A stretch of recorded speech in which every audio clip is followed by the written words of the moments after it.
Bismillahirrahmanirrahim. Assalamualaikum warahmatullahi wabarakatuh. Innal hamdalillahi nahmaduhu wa nasta'inuhu wa nastaghfiruh wa natubu ilaihi wa na'udzu billahi min syururi anfusina was sayyiati a'malina. Man yahdihillahu fahuwal muhtad wa man yudlil falan tajida lahu waliyyan mursyida. Asyhadu an la ilaha illallah wahdahu la syarikalah wa asyhadu anna Muhammadan abduhu wa rasuluhu la nabiyya ba'dah.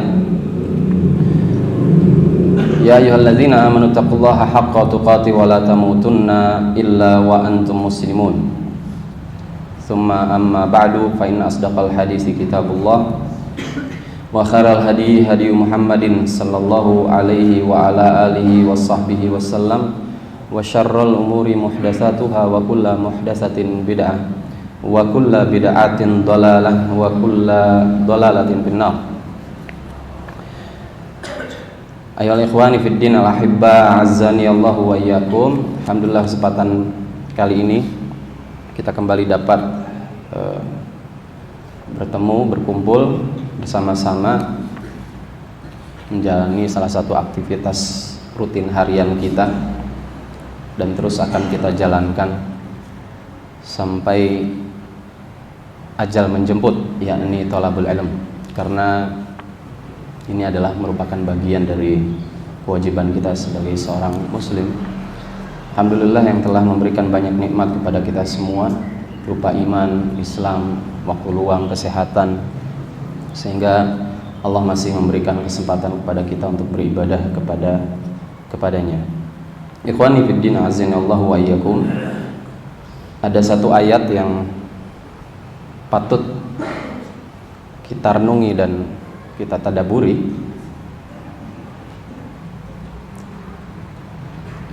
Ayat ini adalah merupakan salah satu di antara ribuan ayat yang Allah Subhanahu wa taala jadikan sebagai pengingat, sebagai inzar ya bagi kita semua hamba-hamba Allah Subhanahu wa ta'ala, yaitu ayat yang terdapat di dalam surat At-Taghabun ayat ke-14. Allah Azza wa Jalla di dalam ayat ini berfirman, a'udzubillahi samiil alimi minasyaitonir rajim. Ya ayyuhalladzina amanu inna min azwajikum wa auladikum aduwwan lakum fahdharuhum wa in ta'fu wa tasfahu wa taghfiru fa innallaha ghafurur rahim. Artinya adalah, wahai orang-orang yang beriman, wahai orang-orang mukmin, sesungguhnya di antara azwajikum, sebagian di antara dari istri-istri kalian, kemudian wa auladikum, sebagian di antara anak-anak kalian, wa amwalikum, dan sebagian juga di antara harta-harta kalian, aduwwan lakum fahdharuhum, ya, di antara mereka itu ada yang menjadi musuh bagi kalian di dalam beragama, di dalam menjalankan ketaatan kepada Allah Subhanahu wa ta'ala, maka berhati-hatilah kalian. Wa in ta'fu wa tasfahu wa taghfiru fa innallaha ghafurur rahim. Dan jika kalian memaafkan mereka, wa tasfahu, dan juga melapangkan dada untuk kemudian memberikan nasihat-nasihat yang baik kepada mereka, wa taghfiru, juga mengampuni mereka atas apa-apa yang mereka perbuat dari kesalahan-kesalahan mereka, fa innallaha ghafurur rahim. Nah, sesungguhnya Allah Subhanahu wa taala ya adalah Maha Penyayang dan juga Maha Pengampun. Ikhwani fillah azanallahu wa iyyakum.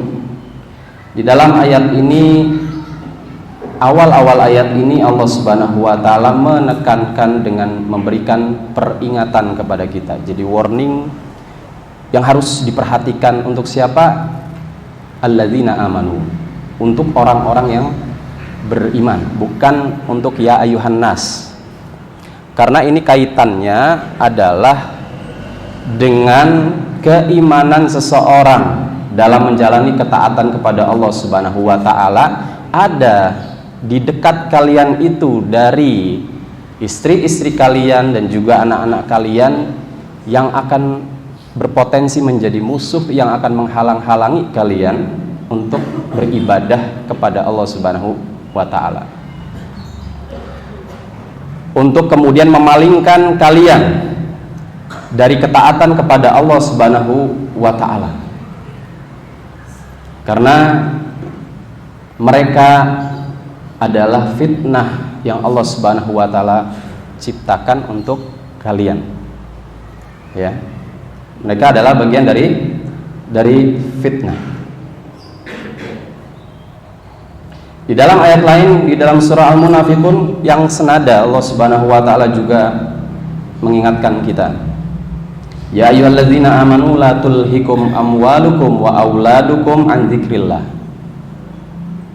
Wa may yaf'al dzalika fa ulaika humul khasirun. Wahai orang-orang yang beriman,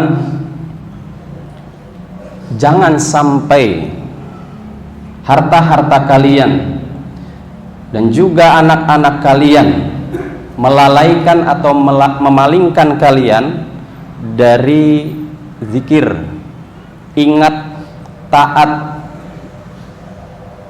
kepada Allah Subhanahu wa taala dalam menjalankan ibadah. Wa may yaf'al dzalik, barang siapa yang melakukan demikian, faulaika humul khasirun, mereka adalah orang-orang yang merugi. Fenomena yang terjadi ya, ketika Allah menyebutkan sebagian dari istri-istri dan anak-anak kita sebagai musuh, ya ini adalah seolah-olah ya, mereka dengan perilakunya, dengan tingkah lakunya ya, menghilangkan atau memalingkan kefokusan kita dari ketaatan kepada Allah Subhanahu wa taala dengan berbagai macam hal yang kemudian dilakukan. Terkadang karena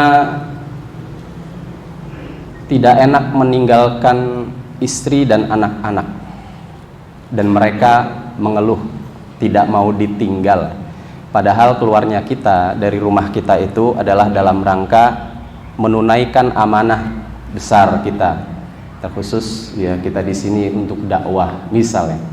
Kemudian pada akhirnya kita pun luluh hatinya, ya, karena mereka tidak ingin ditinggal oleh ayahnya untuk bercanda, bermain bersama dan seterusnya.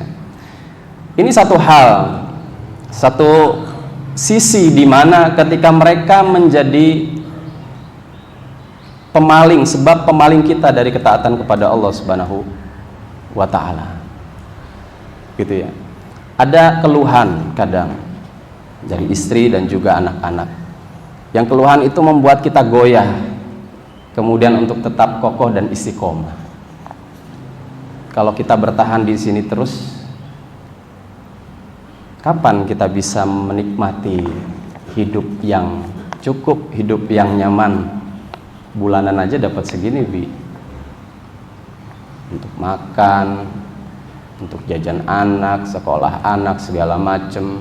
Udahlah, cari aja yang lain, alternatif yang lebih menjanjikan. Nah, gitu. Mulai kita berpikir sebagai kepala keluarga yang bertanggung jawab. Tetapi di situ kemudian setan main, was-was ditimbulkan dengan sangat besar. Pada akhirnya ya, tidak kuasa untuk menahan itu semua, maka kemudian sang suami mengambil jalan alternatif untuk, dalam tanda kutip ya, dalam rangka membahagiakan anak dan istri. Ada fenomena juga yang lain, ketika sang suami yang masih memiliki orang tua, di mana kewajiban birrul walidain itu bagian dari ketaatan kepada Allah, karena Allah memerintahkan birrul walidain. ya, tetap wajib bagi seorang laki-laki hatta dia sudah menikah, ya, memberikan pelayanan terbaik kepada kedua orang tuanya sampai meninggal. Dan satu sisi ada kecemburuan di keluarga ketika sang suami seolah-olah lebih memperhatikan orang tuanya. Nah, kemudian ada pembicaraan kecil, mungkin diskusi di internal antara istri dan suami. Kenapa sih, Bi? Ya. Emang orang tua Abi nggak bisa untuk memenuhi itu sehingga Abi harus ngasih terus. Ini aja belum kecukupan, ngasih ke sana gitu. Sehingga terhalanglah dengan alasan itu, kemudian suami berpikir ulang. Ya, tentu tadi ada peran syaitan yang memanas-manasi, menggembosi bahkan dari niat baik untuk birrul walidain, pada akhirnya pupus di tengah perjalanan dan tidak jadi dia melakukan ketaatan kepada Allah melalui birrul walidain kepada kedua orang tuanya. Hal-hal lain yang sangat banyak kemudian kita bisa dapati hal tersebut ketika kita memiliki pasangan-pasangan hidup, yakni istri dan anak-anak. Walaupun ikhwas sekalian, ini adalah sebagian, kata-katanya di dalam ayat ini, min litab'id, sebagian di antara, tidak semua memang. Karena ada kemudian istri-istri yang senantiasa mendukung suami-suami, anak-anak yang senantiasa mendukung ya orang tuanya untuk maksimal berjalan di atas ketaatan kepada Allah Azza wa Jalla, dan itu ya realitasnya ada. Ya. Para ummahatul mukminin itu bisa dijadikan contoh sebagai, walaupun sebagai manusia kadang ya ada saja hal-hal yang kemudian Allah jadikan mereka memang menjadi sebab fitnah, ujian bagi seorang laki-laki. Walaupun ayat ini tidak menafikan laki-laki pun ya di fenomena realita ada yang menjadi juga ujian bagi para istrinya. Ada ya fenomena yang terjadi di mana istrinya ingin meniti jalan ketaatan kepada Allah Subhanahu wa taala, sudah berhijrah dia dari dari kehidupan yang sebelumnya, ingin mutahajjibat, ingin menutup aurat dengan sempurna, tapi tidak didukung oleh suami-suaminya. Ini pun fenomenanya ada, tetapi mayoritas ya dari pasangan hidup yang menjadi sebab penghalang dari ketaatan seseorang, yaitu dilakukan oleh para istri kepada suami. Itu mayoritas ya. Ada suami menjadi penghalang istri, ya itu minoritas. Makanya kenapa kemudian Allah Subhanahu wa taala ya menggunakan kalimat min azwajikum dan juga wa auladikum aduwwal lakum fahdharuhum. Maka berhati-hatilah dalam menyikapinya. Ya, menyikapi hal-hal tindak tanduk, tingkah pola perilaku. Tapi ada satu sisi lain yang kadang juga mereka menjadi sebab ujian untuk kesabaran. Ya, ini banyak tingkah pola perilaku yang membuat kesal, ya, marah gitu sebagai seorang suami. Ya, walaupun kemudian hal itu lumrah, ya, sebagai seorang manusia, tetapi Allah mengingatkan kepada kita, kalau seandainya ada hal-hal yang demikian dilakukan oleh keluarga kalian yang kemudian menyebabkan kalian, ya, tidak dapat menjalankan ketaatan kepada Allah Subhanahu wa taala, tidak dapat mengendalikan emosi kalian, Allah tetap menekankan kepada kita, wa in ta'fu, jika seandainya kalian itu memaafkan mereka, tetap ada anjuran untuk maafin deh. Karena kenapa? Wanita itu diciptakan dengan akal yang tidak sempurna. Maka satu sisi kita harus memaklumi itu, bukan untuk dibenarkan kemakluman. Misalkan ada kesalahan-kesalahan, bukan untuk dibenarkan kesalahan, tetapi kemakluman mereka melakukan kesalahan itu. Wa in ta'fu, ya, maka jika kalian memaafkan mereka, watasfahu, dan berlapang dada, membuka dada seluas-luasnya, ya, untuk apa? Memaklumi mereka. Tetapi ingat, di situ ada peran kalian sebagai anggota keluarga dalam menjaga mereka dari api neraka, maka nasihati mereka, luruskan mereka, ya, dengan apa yang Allah Subhanahu wa taala perintahkan. Wa taghfiru, dan juga jika seandainya kalian memaafkan mereka, ingat, ya, fa innallaha ghafurur rahim. Sesungguhnya Allah Subhanahu wa taala Maha Pengampun lagi Maha Penyayang. Nah, disebutkan di sini dari yang tafsir surah At-Taghabun 114 yang disampaikan riwayatnya oleh Imam Ibnu Katsir dari Ibnu Abbas, ya. Nah, di sini diriwayatkan oleh Imam Tirmidzi, ya. Diriwayatkan dari Ibnu Abbas, wa sa'alahu rajulun an hadhil ayah, ya ayyuhalladzina amanu, ila akhiril ayah, ya. Ada seorang laki-laki, ya, Ibnu Abbas ketika itu ditanya oleh seorang laki-laki tentang surat At-Taghabun ayat ke-14 tadi, ya. Qal haula'i rijalun aslamu min ahli Makkah wa aradu ayyatun nabiyya sallallahu alaihi wasallam. Kata Ibnu Abbas terkait dengan ayat tersebut diturunkan, ya, bahwa mereka, yakni orang-orang yang beriman yang dimaksud ayat ini pada asalnya adalah para lelaki penduduk Mekah yang ketika itu telah masuk Islam, hendak menemui Nabi Sallallahu Alaihi Wasallam. Ada satu keperluan, mungkin ingin menimba ilmu dan seterusnya, ya. Seseorang ketika sudah menemui Nabi, ya, tidak ada yang lain kecuali untuk taat kepada Allah Subhanahu Wa Taala dalam rangka ibadah dan taat kepada Allah Subhanahu Wa Taala, ya. Fa'aba azwajuhum wa auladuhum ayyada'uhum ayyatu Rasulullah sallallahu alaihi wasallam. Tetapi, ya, keinginan itu, ya, dihalangi karena sebab istri-istri dan anak-anak mereka enggan jika mereka ditinggalkan untuk menemui Rasulullah sallallahu alaihi wasallam. Jadi ada seorang penduduk Mekah yang sudah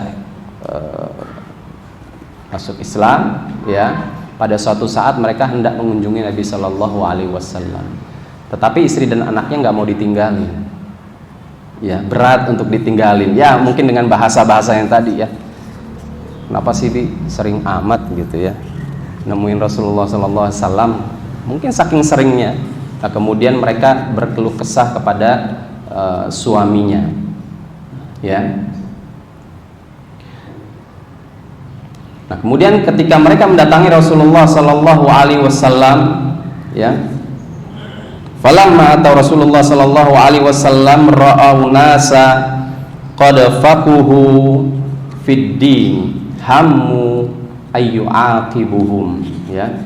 Maka ketika mereka mendatangi Rasulullah Sallallahu Alaihi Wasallam, mereka melihat orang-orang yang telah datang lebih dahulu sungguh telah memahami agama, sehingga ada terbersit, ya, di dalam hati-hati mereka, mereka berniat ingin menghukum istri-istri dan anak-anak mereka karena sebab, jadi ada keinginan ketika istrinya menghalangi mereka untuk bertemu Rasul, ya, ketika dia datang ke majelis Rasul, ternyata banyak orang-orang yang hadir kepada Rasulullah SAW itu adalah dari orang-orang yang memang paling paham ilmu. Jadi mereka berkesimpulan, ya, apa yang kemudian dieluhkan oleh istri dan anak-anaknya ini merupakan bagian dari penghalang, dan mereka memiliki niat untuk menghukum istri-istri dan anak-anak mereka ketika itu. Nah, kemudian Allah Subhanahu wa taala fa anzalallahu azza wajal, ya, ayat menurunkan ayat, ya ayyuhalladzina amanu inna min azwajikum wa auladikum aduwwal lakum fahdharuhum, ya, wahai orang-orang yang beriman, sesungguhnya di antara istri-istri kalian dan juga anak-anak kalian aduwwal lakum fahdharuhum, ya, ada di antara mereka musuh bagi kalian, maka berhati-hatilah terhadap mereka, ya. Ini adalah asbab nuzul, ya, dari ayat atau surat At-Taghabun tersebut. Tetapi kemudian nggak cukup wa in ta'fu wa tasfahu wa taghfiru fa innallaha ghafurur rahim. Walaupun ya istri-istri kalian dan anak-anak kalian itu menjadi musuh bagi kalian, tapi tetap karena mereka adalah orang-orang yang kalian cintai, karena Allah Subhanahu wa taala, berikanlah mereka maaf ya, wa tasfahu, senantiasa lapang dada untuk menasihati mereka dan juga mengampuni dosa-dosa yang mereka telah perbuat. Tetap ini didorong, karena kata-kata aduwwul lakum sesungguhnya bukan seperti ya musuh yang benar-benar musuh harus diperangi gitu loh. Ya, beda ya. Musuh yang dimaksud di sini adalah dikarenakan mereka melakukan itu karena kebodohan mereka. Qillatul ilm, qillatul aql. Ya, karena kebodohan mereka, oleh karenanya maklumilah satu sisi karena kekurangan itu. Yang kedua, luruskanlah mereka, nasihati mereka. Gitu ya, dengan cara yang terbaik. Jangan tersulut emosi kemudian menyebabkan kalian menghukum mereka. Tetap, jadi ada dorongan di sini untuk membina keluarga muslimah, keluarga kaum muslimin ya. Memang kita harus sadar, Allah sekali lagi mengingatkan kita akan hal ini karena mereka adalah menjadi ujian bagi kita, dan mereka orang-orang terdekat kita, setiap hari berinteraksi. Jangan sampai salah fokus karena kita ya jangan sampai mereka melalaikan kita dari Allah Subhanahu wa taala sehingga kita menjadi salah fokus untuk beribadah kepada Allah Subhanahu wa taala. Ya, karena kecintaan kita kepada mereka terlalu berlebihan, maka cintailah mereka sekedar apa yang Allah Subhanahu wa taala halalkan bagi kalian untuk mencintai mereka karenanya, ya. Serta bencilah mereka juga sekedarnya, juga jangan terlalu berlebihan, ya. Apa yang mereka lakukan melanggar dari apa yang Allah Subhanahu wa taala telah tetapkan ketika mereka bermaksiat, gitu kan. Ada kalanya ya, ada kalanya. Dan kemudian mungkin bagi kita yang sudah tertarbiyah, ada gejolak di dalam jiwa, nggak sesuai ini kayaknya, dan ada dorongan ketika itu amarah yang bisa kemudian kita tumpahkan kepada mereka. Nah ini dimotivasi oleh Allah Subhanahu wa taala, diberikan kita peringatan kepada Allah Subhanahu wa taala, tetaplah kalian menjadi seorang pemaaf ya, tetaplah kalian menjadi orang yang lapang dada terhadap fenomena itu. Tapi kalian tetap harus berfokus ya, beribadah taat kepada Allah Subhanahu wa taala seraya membimbing mereka, mendidik mereka, mentarbiyah mereka. Itulah kewajiban kalian sebagai pemimpin mereka. Ya ayyuhalladzina amanu qu anfusakum wa ahlikum nara. Wahai orang-orang yang beriman, jagalah diri kalian dan juga keluarga-keluarga kalian dari istri dan anak-anak kalian dari api neraka. Ikhwani fiddin, azanallahu wa iyyakum. Bahwa seluruh ayat seolah-olah itu berbicara dan berfokus kepada laki-laki, terkhusus kepada para pemimpin keluarga. Dikarenakan memang manusia pertama Allah ciptakan adalah laki-laki, yaitu Nabi Adam alaihissalam, dengan seluruh kesempurnaannya dan dengan seluruh kemuliaan yang diberikan kepadanya. Jadi laki-laki memiliki peran yang sangat urgen sekali, penting sekali di dalam kehidupan di dunia ini. Wanita kemudian diciptakan oleh Allah Subhanahu wa taala menjadi pendamping, komplement, penyempurna, agar laki-laki ya dapat hidup dan menjalani perannya sebagai sang khalifah dengan kesempurnaan yang Allah ya berikan di awal penciptaannya itu dengan maksimal. Karena Allah memahami bahwa ada kekurangan di dalam diri laki-laki, jiwa laki-laki ketika dia tidak didampingi oleh pasangan hidupnya.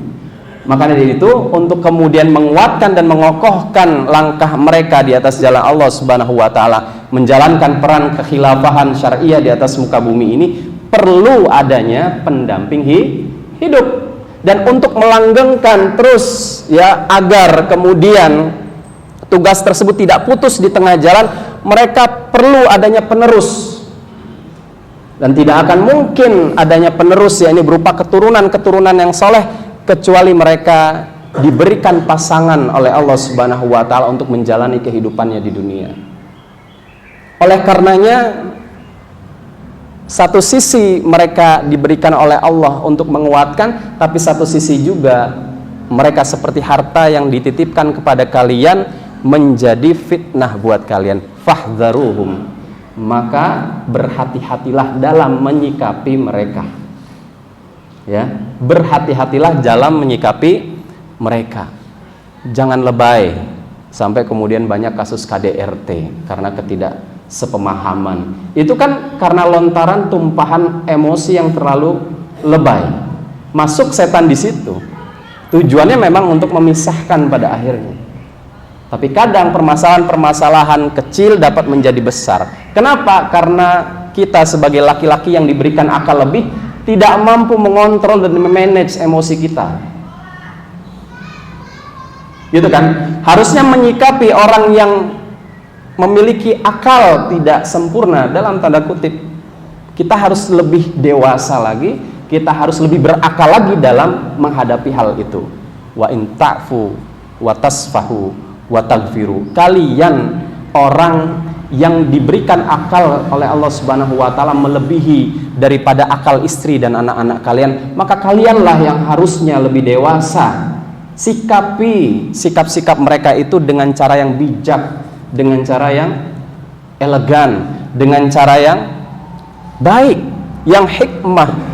Ya, maafkan kesalahan mereka dan luruskan dengan baik. Berdoalah kepada Allah Subhanahu wa taala, semoga mereka ya Allah Subhanahu wa taala jadikan bagi kita untuk menjadi penguat ya, dan sekaligus ya penyempurna semangat di dalam menjalani ketaatan kepada Allah Subhanahu wa taala. Itu saja mungkin yang dapat disampaikan pada kesempatan kali ini. Kita bermohon kepada Allah Subhanahu wa taala, semoga istri dan anak-anak kita dijadikan sebagai istri-istri yang salehah. Ketika ada kesalahan, kita dapat memaklumi dan juga diberikan kemampuan untuk meluruskan kesalahan-kesalahan mereka. Dan juga Allah menjadikan anak-anak kita menjadi anak-anak yang saleh dan juga salehah, yang dapat menjadikan sebagai sebab tabungan kita nanti ketika kita sudah tiada, mengalir terus pahala kepada kita karena kita mendidik mereka untuk menjadi hamba-hamba Allah Subhanahu wa taala yang saleh dan juga saleh. Itu saja mungkin dari saya, kebenaran dari Allah, kesalahan dari pribadi dan dari syaitan. Subhanakallahumma wa bihamdika asyhadu an la ilaha illa anta astaghfiruka wa atubu ilaik. Assalamualaikum warahmatullahi wabarakatuh.